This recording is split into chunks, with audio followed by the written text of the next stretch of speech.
சிறுகடிக்க அசை சீரியலில் அடுத்து வர எபிசோடில் என்ன மாதிரியான ட்விஸ்டெல்லாம் இருக்க போகுதுங்கிறத இந்த வீடியோவில் பார்க்கலாம்.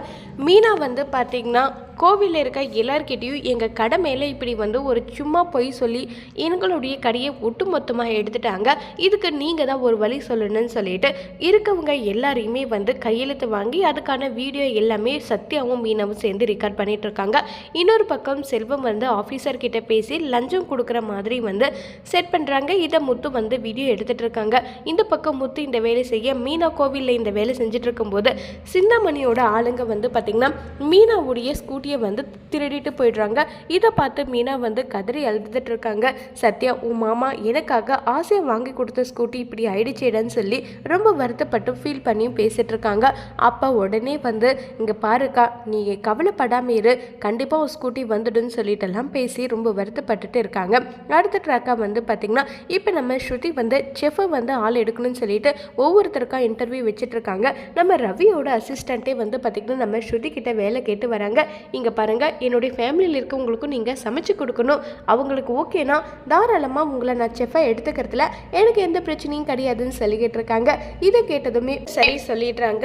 அடுத்த ட்ராக்காக பார்த்தீங்கன்னா இப்போ நம்ம மீனா போயிட்டு போலீஸ் ஸ்டேஷனில் கேஸ் கொடுக்கலான்னு சொல்லிட்டு போகிறாங்க. கேஸ் கொடுக்க போனால் அங்கே பார்த்தீங்கன்னா அருண் இருக்காங்க. என்னாச்சு மீனா, இங்கே வந்திருக்கீங்கன்னு சொல்லிட்டு கேட்குறாங்க. நான் கோவில் வாசலில் இருந்தேன், என்னுடைய ஸ்கூட்டியை யாரோ எடுத்துகிட்டு போயிட்டாங்க, அதுக்காக தான் கம்ப்ளைண்ட் கொடுக்கலான்னு வந்திருக்கேன். அவர் எனக்காக ஆசையை வாங்கி கொடுத்தது அது மட்டும் இல்லை, என் வியாபாரமே அதை நம்பி தான் இருக்குன்னு சொல்கிறாங்க. நீங்கள் கம்ப்ளைண்ட் எழுதி கொடுத்துட்டு போங்க, என்ன ஆக்ஷன் எடுக்கணுன்றத பார்த்துக்கலன்னு சொல்லிட்டு இன்ஸ்பெக்டர் கிட்ட மீனாவுக்கு ரெக்கமெண்ட் பண்ணி அருண் கேஸ் கொடுத்துட்டு போகிறாங்க. இப்போ மீனா போனதுக்கப்புறம் அருண் இதே மாதிரி உங்கள் ஃபேமிலியில் இருக்கவங்களுக்கெல்லாம் உதவி பண்ணாதான் இவங்க பேர்லெல்லாம் நல்ல பேர் வாங்க முடியும் போல, சரி நம்ம அப்படியே ஹெல்ப் பண்ணி நல்ல பேர் வாங்கிக்கலாம், முத்துவை ஓரம் கட்டிடலான்னு சொல்லிட்டு இன்னொரு பக்கம் அருண் நினைச்சிட்டு இருக்காங்க. அடுத்ததான் நம்ம மனோஜ் பார்த்தீங்கன்னா இங்கே பாருங்கள் நல்லா ஃபேமஸாக இருக்கணும் அது இது நல்லா சொல்லிட்டு இருக்காங்க.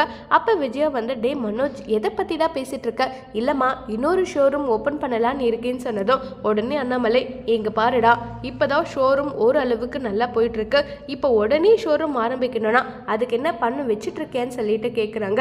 ஏதோ அந்த ஜீவா கொடுத்த பணத்தை வச்சு ஷோரூம் ஒன்று எடுத்துட்டான், இப்போ யார் பணத்தை வச்சு எடுக்க போகிறோன்னு சொல்லி கிண்டல் பண்ணுறாங்க. ஒரு நல்ல விஷயம் பண்ணால் உங்களுக்கு வாயில் நல்ல வார்த்தையே வராதா முத்துன்னு சொல்லிட்டு கிண்டல் பண்ணிட்டு இருக்காங்க. இதை கேட்டு பயங்கர கோபத்தில் இருக்காங்க ரோகிணி. அதோட இந்த எபிசோட முடிச்சிருக்காங்க.